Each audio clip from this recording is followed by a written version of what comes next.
Thank you, everybody, for coming in on a cold evening in London. It is such a privilege to be here. And this evening, we are here to talk about feminine energy, intuition, and purpose. And we have two extraordinary women who really, I couldn't think of two better people who are here to guide us through this and to discuss their journey with us. Ece Sirin, who's the founder of Be Goddess and this fabulous store, so thank you for having us. And Estelle Bingham, who is known as the Heart Whisperer. I think many of you know her. Let me first start by introducing Ece. Ece is the founder of Be Goddess. She's a mystic, a writer, and a transformational designer. She founded Be Goddess, which is really a high-end jewelry for talismanic symbols and archetypal symbolism.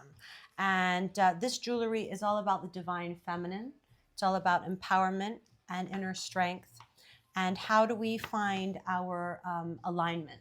Your following is amazing. You've got Madonna, Kate Blanchett, Kate Winslet, Gwen Stefani, Rihanna, just to name a few household names. 14 boutiques around the world and growing. And Be Goddess was the jewelry that was featured in Emily in Paris. So just, nice to, sorry, my back is towards you. So Ece has won many, many international awards. She's also been nominated the Turkish Woman Entrepreneur of the Year, and is a pioneer in symbolic luxury. At the heart of her philosophy, she believes that conflict arises from the gap between who we are and how we live. Through universal symbols such as the sword, representing divine intelligence and the ability to cut through confusion, and the honeycomb, which symbolizes harmony, connection, and inner radiance. It's all about finding an alignment and our true essence. Estelle. Estelle is the Heart Whisperer.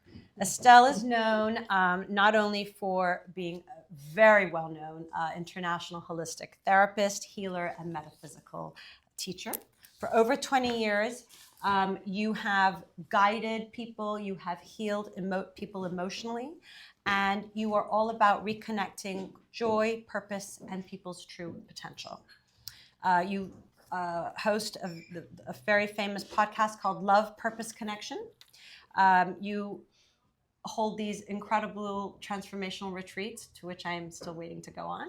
There's a huge waiting list. By the way, there's a huge waiting list for her to even see her, so put your name down. Estelle trains practitioners all about heart healing, heart-centered healing. You are the founder of the Estelle Bingham Wellness. You launched last year perfume, which we all love. Like I sprayed myself. There was love, purpose, and power. Protect. Love, purpose, and protect. Of course, yes. I didn't know which one I wanted all, so I was like, I'm not sure I smelled so good, but it was all of them. Your work has been featured in Vogue and Elle, the New York Times, Goop. You've collaborated with very, big leading figures, including Deepak Chopra. And in April 2025 of this year, you released your book called Manifest Your True Essence, which is a practical guide to clearing emotional blocks and aligning with one's authentic, joyful self. I love this book. It taught me a lot, and we have a few copies here this evening. So before I go any further, I am going to invite Ece and Estelle to introduce themselves and tell us a little bit about who you guys are.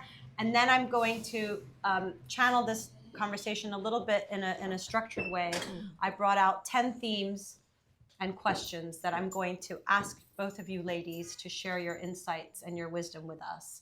And then, of course, this is a very interactive audience, so I would love to share and open up. So, Ece, thank you for hosting us. Tell us a little bit about you. Okay, thank you. It was such a beautiful introduction. I don't have much to add. I mean, she's really amazing to bring out the best in people, to see the best. So what I can say about myself is I transformed my life. I really changed my vibration. I put a new image in front of me. I jumped in it. My whole life changed. So I would love to share that with as many women as possible. It's about, I see this virtual hive of light and the feminine energy as we touch each other's hearts, as we touch each other's crowns, it just gets better. So, with Be Goddess and with my whole life, that's what I like to do. I think that's enough for me. And your jewelry is all about everything you have is all about female signs, right? So let me just let a little parenthesis into that. The jewelry, why jewelry? First of all, I wasn't a jewelry woman. I had my previous life. I used to work for Coca-Cola, Microsoft, several patriarchal positions in the corporate world, and I had a parallel spiritual journey. And Be Goddess for me was the awakening of the divine feminine within me, and took me. And my first design is Artemis, Moon Goddess Diana. She's a symbol of the perfect, ultimate woman, the energy of a mother. I think it was partially to connect me to the mother I lost at a very young age, and to give birth to myself, my own essence, my soul and spirit. So, Be Goddess, the jewelry I have is. I study a lot of, let's say, healing, a lot of different paths to find happiness and freedom in my life. None of them gave me what I was looking for. I went to India, you name it, from the age 20, maybe less, to the 20 years of seeking. And then I found my goddess, I say. And for me, the jewelry business is a fruit of this journey.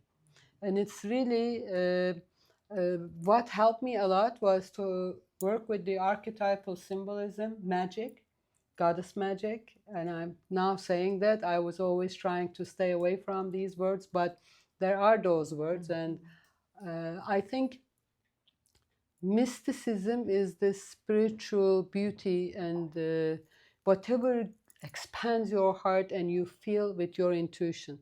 So, what motivates me today is still to learn something more about, I won't say spiritual.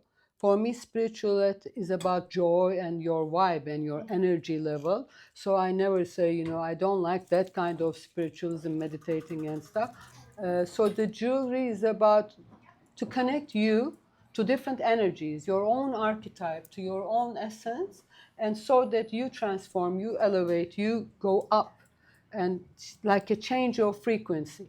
I've seen a lot of people who didn't have children, who doesn't have love in their lives, to really manifest these. So I can say I'm a modern day magician, or whatever you want to call. I don't like to create names or put titles, but I do believe there are miracles, and me and my life and my jewelry is about connecting to those miracles. I love that. Thank you.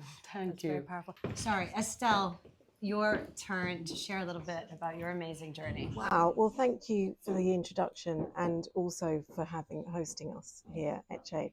We met via Zoom a week ago, and we're basically share a Virgo in our chart, Virgo rising, but also this mission, I think, to reconnect to reconnect you, whoever presents themselves in this moment is on a mission, or is on a quest or a journey of some sort. And whatever way, however we can do that, and however we can facilitate that, is really what we do. And I do that through also symbols, but we talked about the heroine's journey, and what that looks like. And for me, that's about this moment in time where you will experience there's like a little tug on the shoulder, or a kind of tap, or a breakdown. Our breakdowns are often our breakthroughs, or whatever it is, something that comes in to wake us up and really help us grow.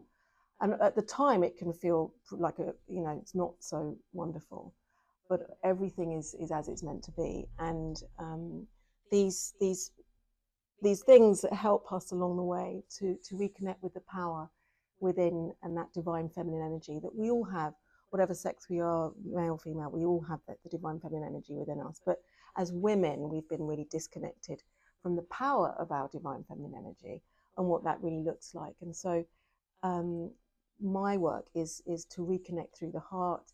That's how it, you know, the transformation happens. And I love the way that Ece is talking so comfortably about all of these things like magic. And I just feel that's quite wonderful. Magic and miracles, and that we do actually embrace this terminology, that it's not something that's other, that it's actually just part of who we are. This, you know, we are all mystical beings.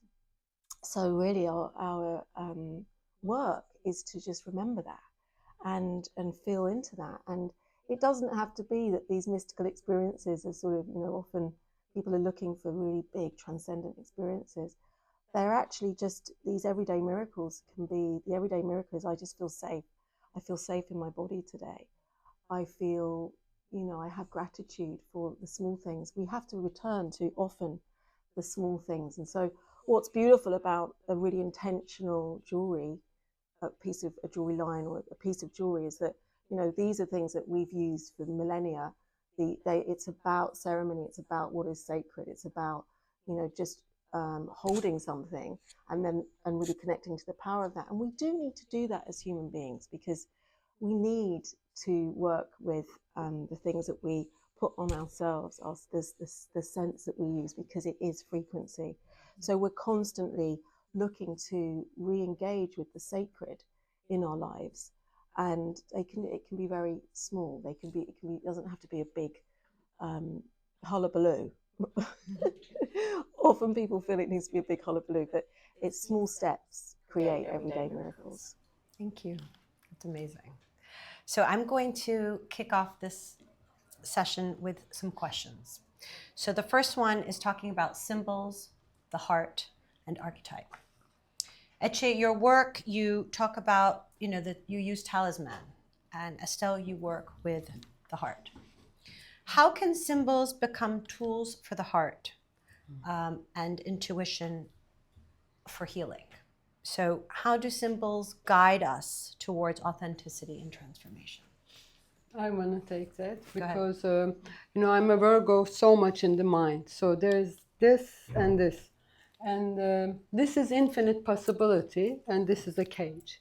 It's what's transferred to. If you were born in Turkey or in Jordan, your belief system, if your name, you know, changes, your language changes, everything would be different.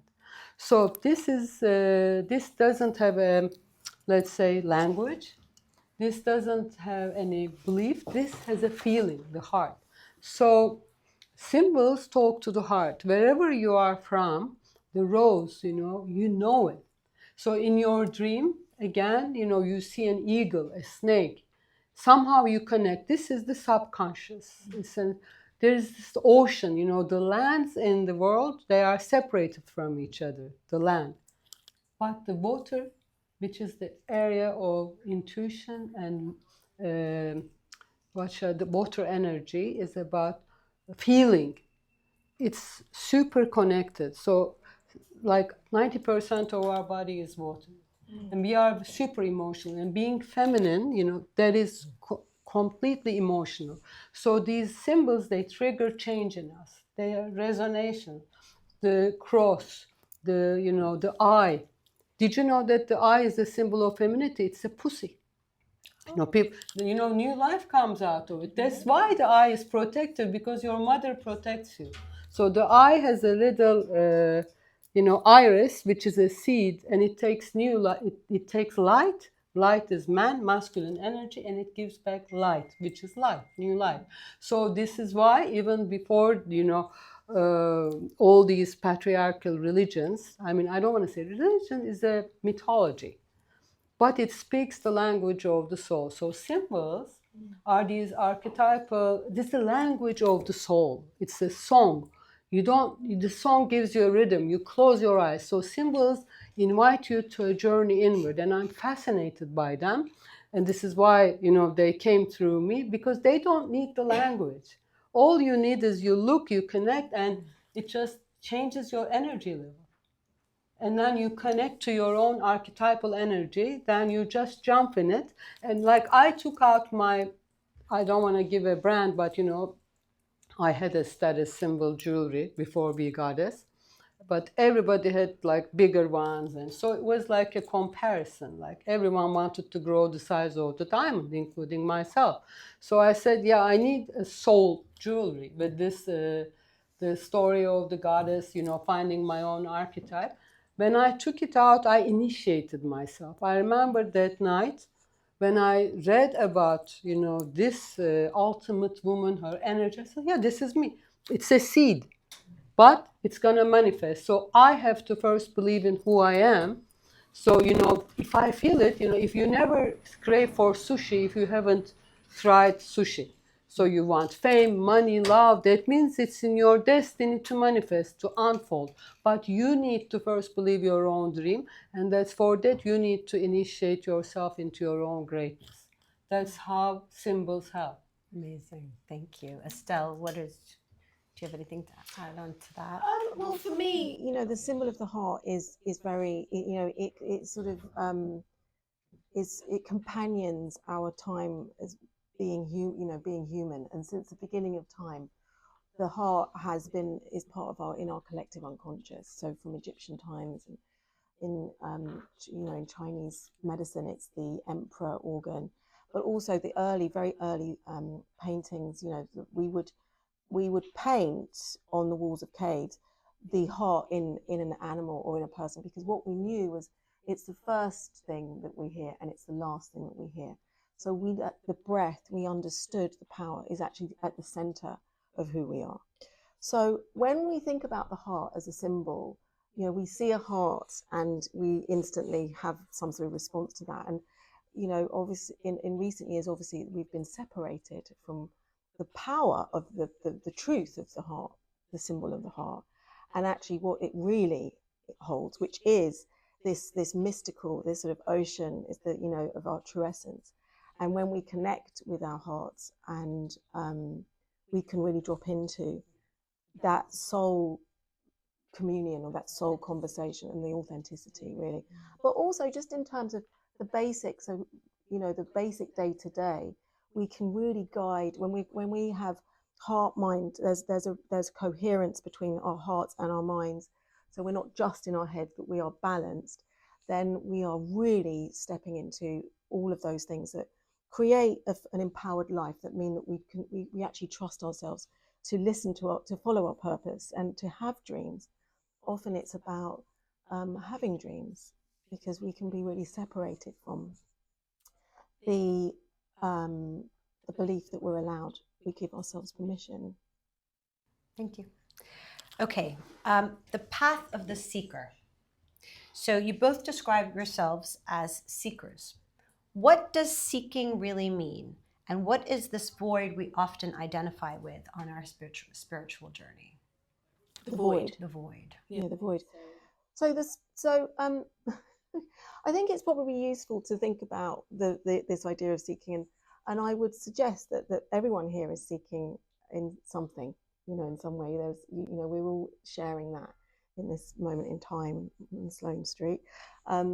What are we seeking? You know, often it's a return to our true natures. It's a return to our true essence, and the void is a really important part of that journey. And it's described as, you know, the hero's journey, but we visioned as a heroine's journey. It was a term that Carl Jung came up with, that we have to go into the void, and the void is our unconscious. We have to go into our unconscious and to initiate, to know, to understand, to collect parts of ourselves that we have separated from in our childhoods, because we haven't been allowed to experience fully these parts of ourselves. So often we have to go, and it's known, you know, as the shadow. It's shadow work.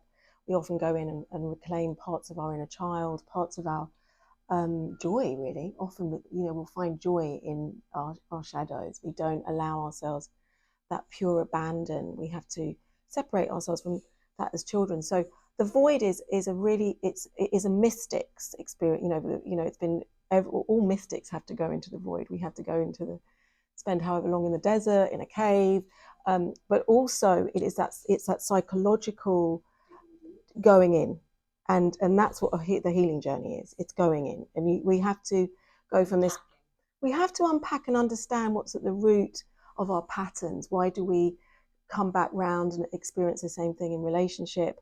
Why are we not manifesting in the way that we feel like we can, or that we deserve? Why are we still sitting with that voice within that tells us that we're not enough?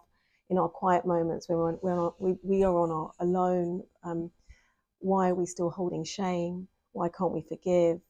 What are the parts of ourselves that we're not accepting today? And these things don't just sort of, they don't come out of, they happen. They're there for a reason. We can explore them with a sense of curiosity.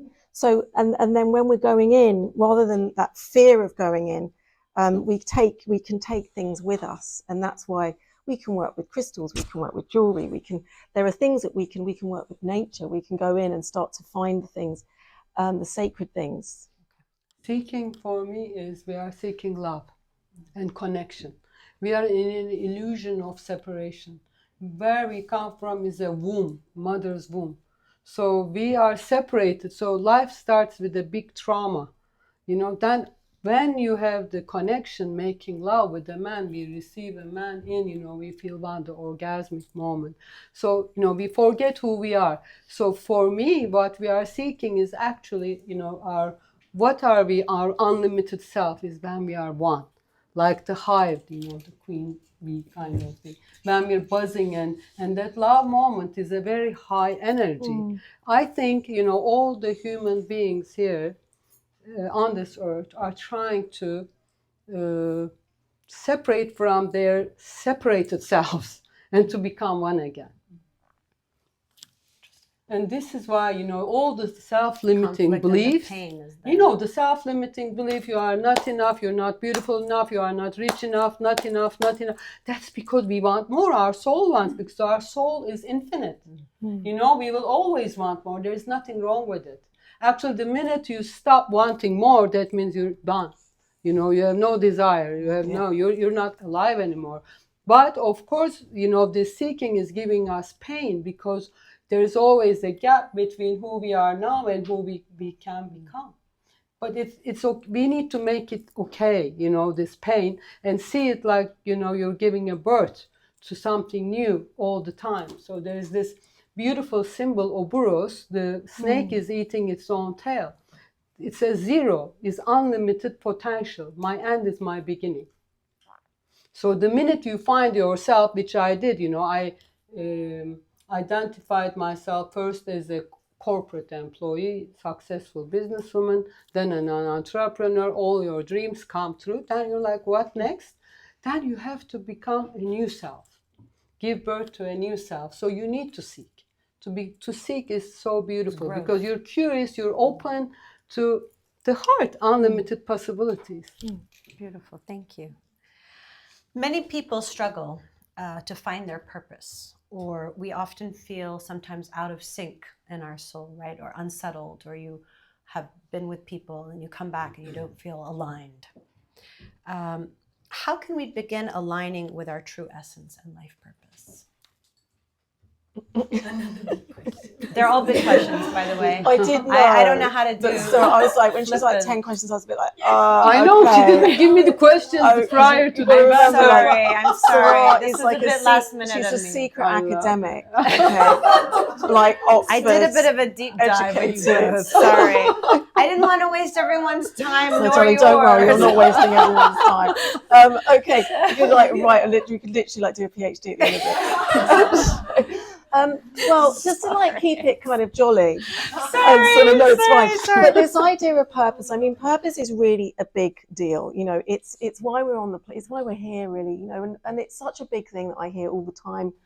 I don't know my purpose, and sometimes we do know our purpose, and we have a purpose, and then it sort of runs out. Then it doesn't get us out of bed anymore. It's like exactly what you were saying, because that, a mask drops, we go into our 20s with these ideas of who we are. Often motherhood just throws that kind of, literally to the ground.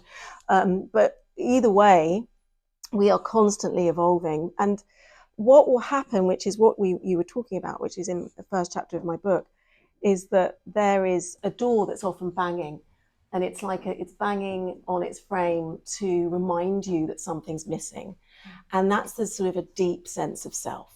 So when we reincarnate in the lifetime, and we have these, we shed our skins, and we find, we might be we could be in our 30s, 40s, 50s, it's like, who am I today? And what is my purpose? And sometimes, again, it's about really being kind with who you are. We don't need to have big purposes all the time. Your purpose may just be to be present. What does it feel like to just be present and spend some time being, not haranguing yourself about what is my purpose, and just to be right here, right now, living life and noticing the small things. But the return to this true sense of self, this return, that is our purpose, really. And getting there is through this journey and through the heart for me. But what about when one feels not in sync? I mean, I'm sure many people, we have these, or we think we're on our journey, and then people will trigger us, or an environment is not so conducive, and it throws you off. Like, how doing your work, that you do, or Estelle, Ece and Estelle, both of you, your journeys, and someone wants to learn, right? How do I embody this? How to stay in sync is tough, right? I mean, we fall off the horse a lot, and we have to get back on, and that is challenging, I think. So, how, do you know of ways that you help, or tools to find ways to find that? That's really what I'm trying to ask. First, I want to build on what she said. Purpose of life is to be happy. There is no other purpose. If but for everyone, that happiness will come from something else. Most of the time, because we are always taught that we should be bigger and better, we just think, we are missing something. It's an illusion, again. So the purpose, however, when you are happy, you cannot be happy by yourself. So purpose is connection. Again, so when you are actually in a community, whether it's your family, with your children, with your friends, and you're vibing and buzzing with them, if you're serving, I'm going to say, Virgo, unfortunately, I used to be very unhappy about this, serving, of service. It's a beautiful thing. There is no such thing, not such bigger happiness when you connect with someone and receive love and give love. That's the purpose of life. There's nothing else. And people, unfortunately, get mixed up with money or beauty or other things, prestige, and they think it's going to get them love. Everything is coming from the void of love in our lives. And that's because we're separated from the womb. So the whole idea is, to hug and touch and give love to as many people as you can. And the minute you are doing that, you start receiving so much that, you're just so content all the time. So when you are in sync is when you're in love. And that's with women, men, children, animals. And you have to close your eye and you open the heart. And that is sometimes comes breaking, of course, when your heart is broken, when you are stood up by someone, cancelled by people, rejected by people. All of these are incredible experiences to break the heart, so that the heart is open, and you then not in your comfort zone, and you start to expand yourself and be born again. So do you think, on to my next question, because daily life can be so challenging and it pulls us away from our inner voice often, how do we reconcile external conflicts with our internal truth when we don't mirror negativity, where those around can sometimes be negative and we don't want to ingest that? So how do you remain centered and true in your essence when challenges around can challenge that? I want to answer that question. It's such a beautiful question. I was such a negative person in my previous life. I still have that disease, I would say. I'm over anxious, you know, like even everything's going well, I get anxious, like something's gonna go wrong. Yeah. Like my brother will have an accident or something. So, you know, my business is growing. I manifest something terrible and it happens. All of the fear. But again, you know, conflict is like, I'm going to answer that question from a Kabbalistic perspective, which is a mythological esoteric wisdom. There is in a lamp, there is negative and positive.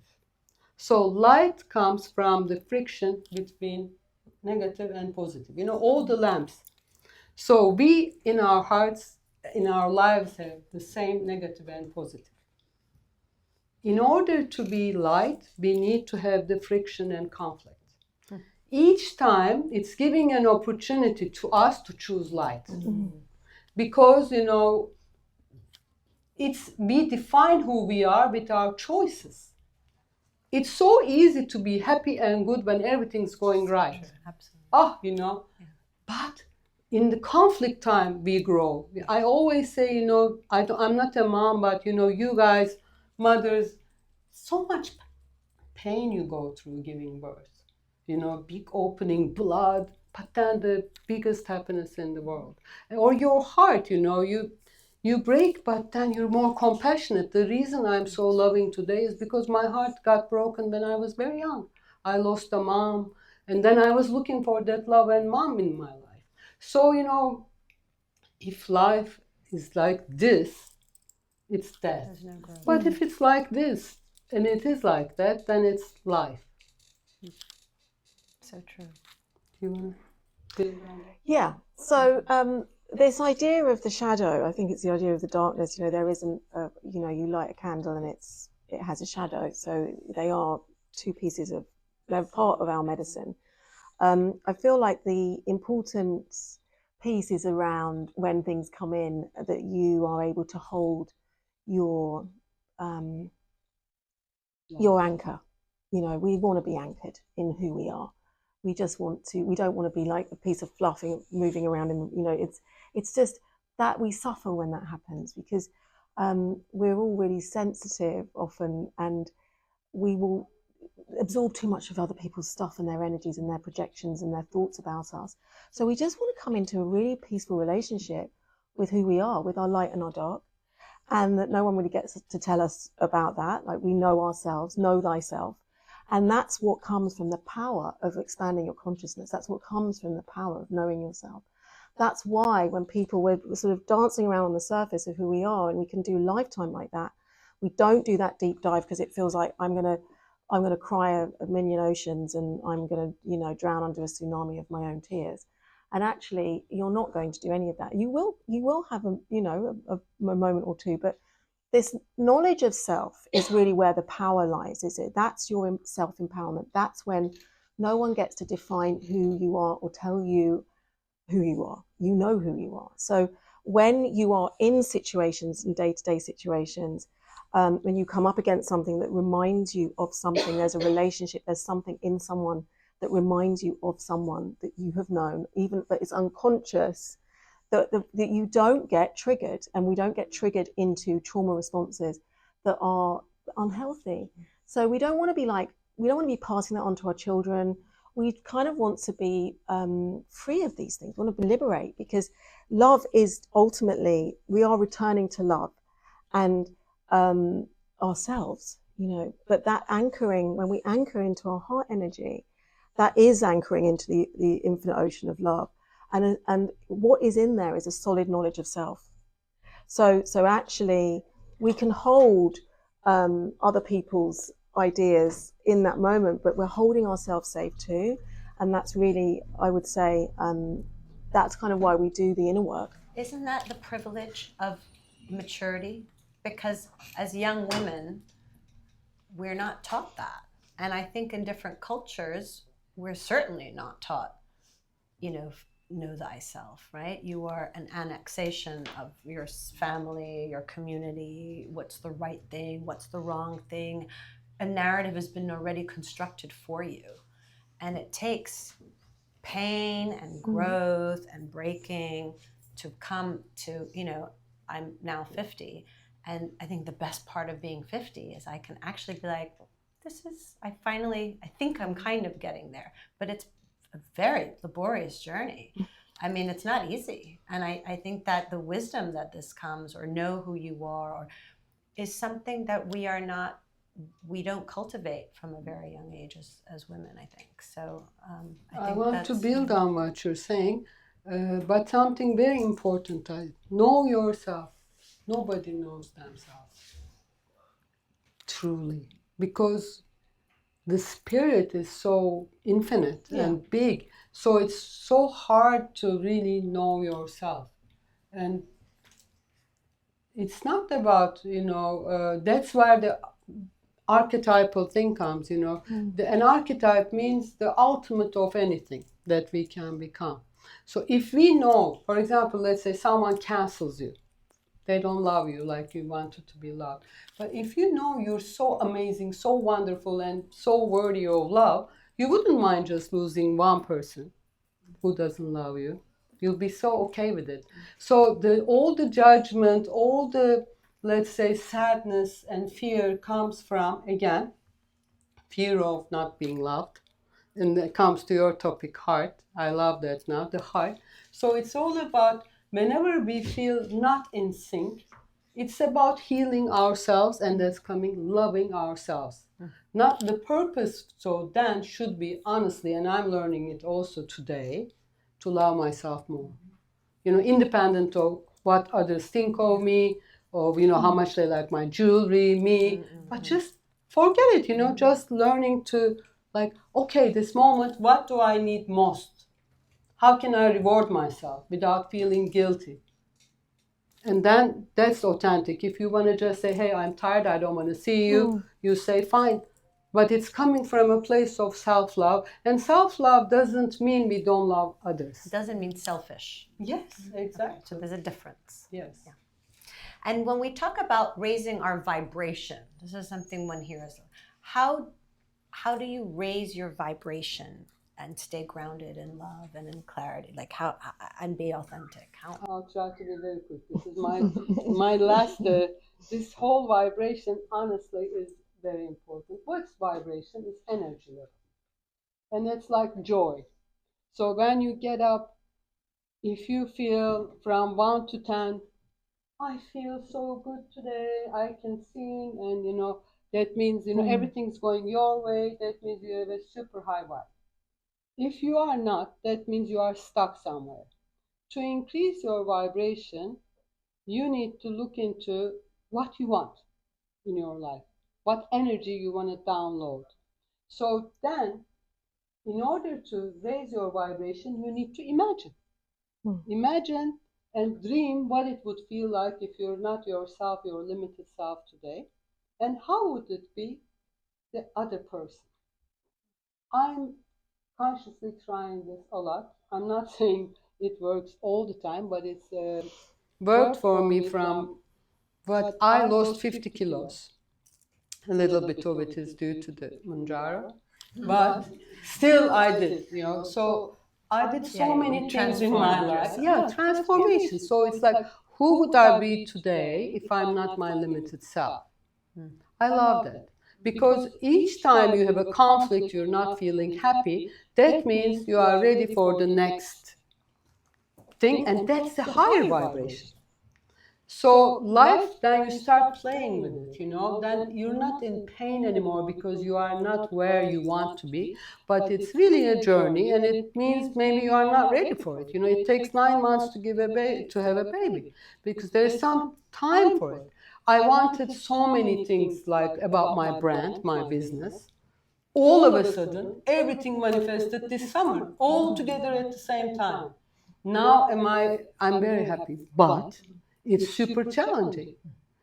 So I need to change my vibration. That's what I'm working on right now. From, let's say, someone with a few boutiques to someone who has so many more boutiques. Someone who has a team in her, let's say, works with 10 people to 100 people. It's a different vibe. It's a different person.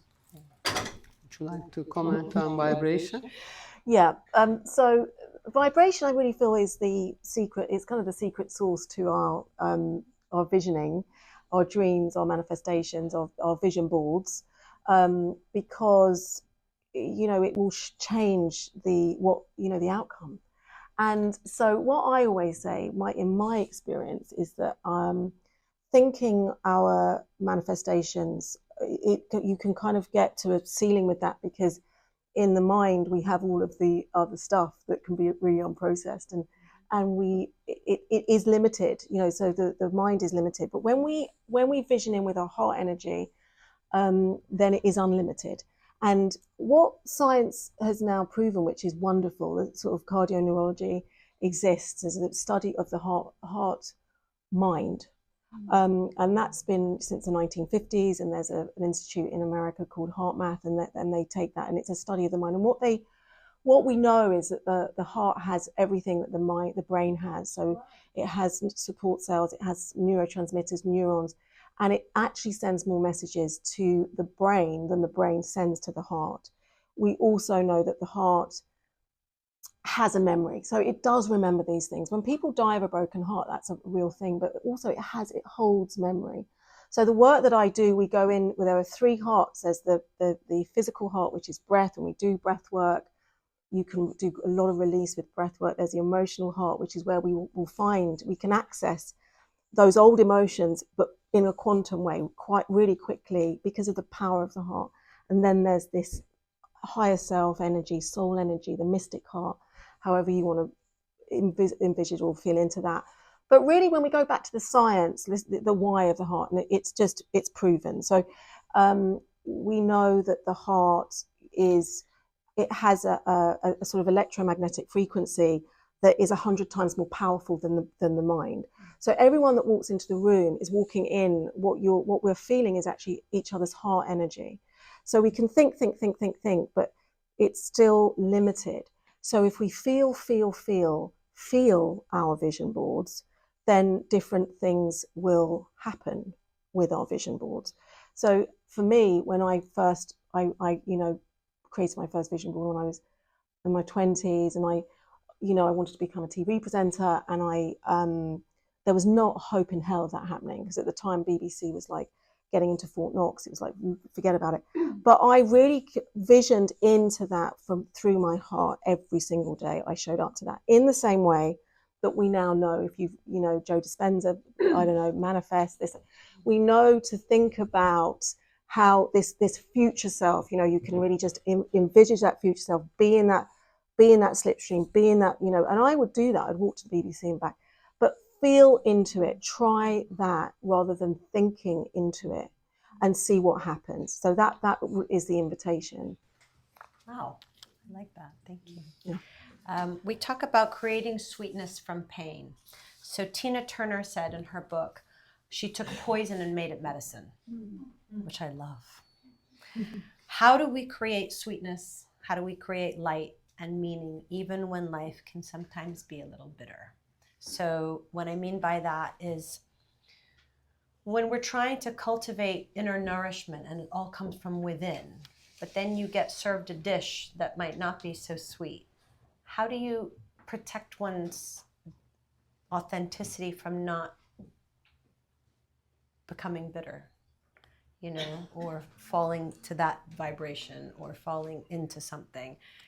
It's hard to stay elevated and create the sweetness. So your honeycomb is all about that, right? The creating sweetness and sweetness in life, and meeting people with heart. How can we do that when sometimes there's a little vinegar? Always look in the nature. If it's in the nature, that means you can do it. So bees do it. The bees create sweetness. And what do bees do? They eat light, because flowers get nurtured from light. And what the bee does is bring together the pollen, which is the highest version of lovemaking, very pure pollination. So if you look at what's making honey processes, seeing the light in everything, taking the light. We choose who we are the way we respond to people and life. Every moment we are making a being choice, and it's defining who we are. And we always say, like, don't forget in the lamp, negative and positive. We choose. We either serve ourselves, or what we do is we toxify ourselves. If we say, okay, this happened, looks like dark, this person, let's say, canceled me, but maybe I have an opening for a new one. So I told you I used to be a very negative person, always seeing life in a very negative way. Then I had this life coach who said to me, I said, he was trying to, convert me into the light part of life. And she said to me, I said, do you want me to be like Pollyanna? And she told me, at least Pollyanna will die happier than you. I never forget that sentence. I said, actually, that's right. You have to serve yourself, nobody else. If being negative, and I tell this to my husband all the time, he's very negative all the time in traffic and everywhere. So I'm just the opposite. It's making my vibe go down, because I like to look at life. Yeah, look at life from a. He knows. So I tell him every day he's putting my vibe down. I want to have my pink glasses, see the world pink. What's wrong with it? What is the difference between seeing the world black or pink? I like pink. So, you decide what you like. If you like to be a negative person and, complain and cry and bitch all the time, do it. Some people love it and it suits them if they get nurtured from it. Making honey is so beautiful. And I like everything sweet. I'm a queen bee, Virgo. I like that approach. I like to love my bees and, have life, flowers, and enjoy. So that's, who I want to be. My mom, she was a Capricorn. She used to tell me when I was young, take off your pink glasses. She died of cancer when she was 45. Wow. Very bitter.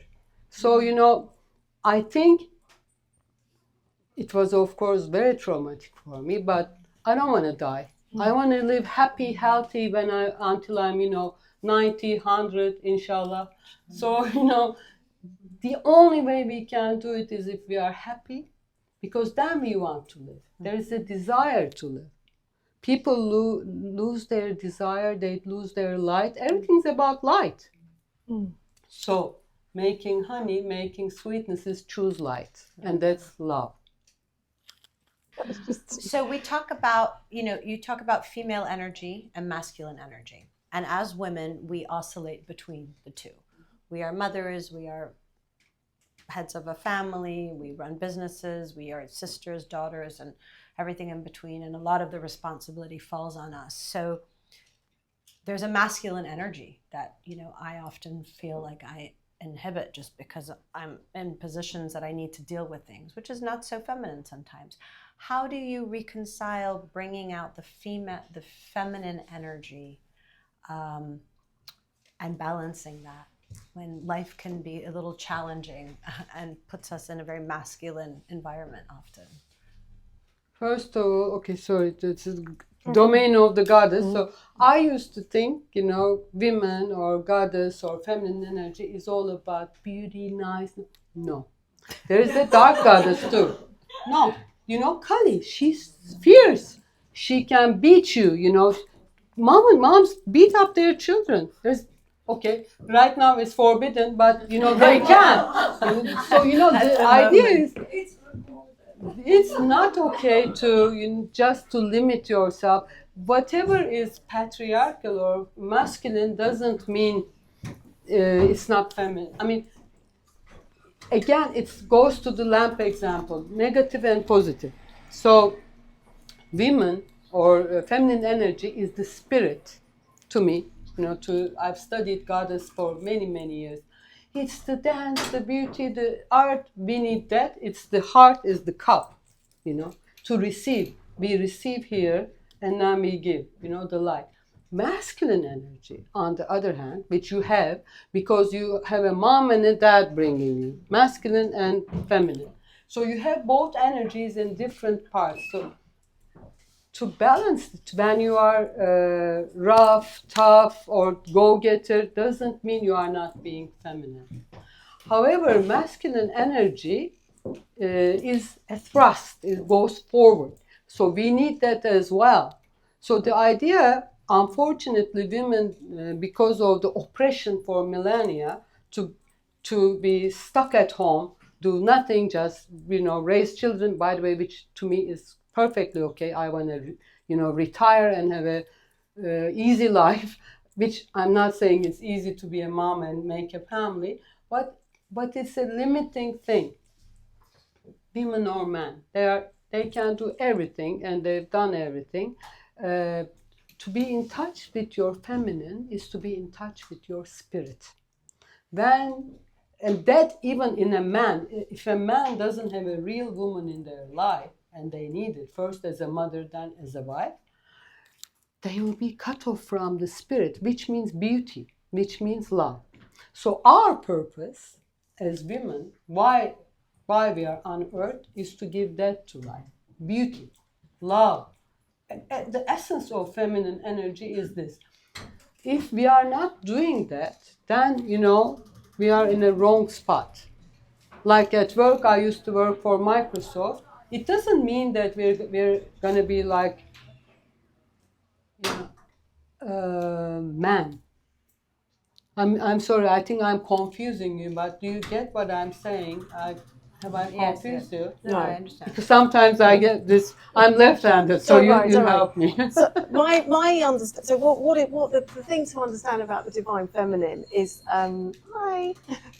is that there are two faces of the divine feminine, and the dark feminine is just a face of the divine feminine. It's still a face of the divine feminine. And really what that is, it's, we have been separated from that because it's not, it doesn't fit into patriarchal experience of what it means to be female. But the dark feminine, or whatever that is, the other side of, is divine, from Sekhmet to Kali to, she's around everywhere. It's the sacred no, really. The sacred no is really, really important. And I really talk about that a lot and teach that in my work, this idea of exploring more of that vibration, and really occupying that as women today. Like the divine feminine is all of it, and she has the power to destroy. So would you say that the tapping into female or feminine power or feminine energy is letting your heart lead? Absolutely, it's letting your heart lead. Yeah, for sure. I mean, that's where that energy That's the resides. difference. Right? Yeah. So It's not a kind of mental thing. It's an instinctive. It's a powerfully authentic, intuition-led, instinctive, different sort of different leadership. Different approach. And do you think these are things that one can harness and work on? Is this like a muscle that we can exercise? It's what Okay. So it's not like you have it or you don't have it. You can. Oh no, you have. Yeah, we want to definitely. We just need work to on this. Okay. For sure. So I'm coming to my last question because I know we've monopolized everybody. This is about breaking old narratives and stepping into light. So expressing our light isn't easy when people around us sometimes insist on seeing us through old narratives or narratives that have been constructed on our behalf, until such point that we then realize, that we're no longer that person. Or how do we break free from roles and identities that others have projected on us? Is this something that exists? How do we step out of old narratives and embody who we are truly, even when others resist that change? Well, what happens is, this is about rewriting the narrative. It's about writing your own narrative, isn't it? It's about taking that you have the authorship of your own life. And it's a painful thing, though, isn't it, when people want to hold you in a certain place because it doesn't suit them, or it's threatening them or undermining in their minds, they can't control you in the same way. So often when we do a little bit of work on ourselves, we find that people around us there's a ripple effect, and it can really start to implode. But really, there's a transition around our growth, and it's sort of to your point of there might be one person who says, you know, you keep talking about that one person who's They fall by the wayside. the person who's blocked, was it blocked you on Instagram? But there was this thing of like Just Cancelled. cancelled. You've been cancelled. The big C, the cancelled word, and what that feels like, you know, and actually, really, ultimately, what that the lifetime is about our true essence, really returning there and writing our own narrative. Yeah, reclaiming that power. Yeah. You would agree. Absolutely. Yeah. Well, thank you, ladies, so much. Ece and Estelle. Thank you so much.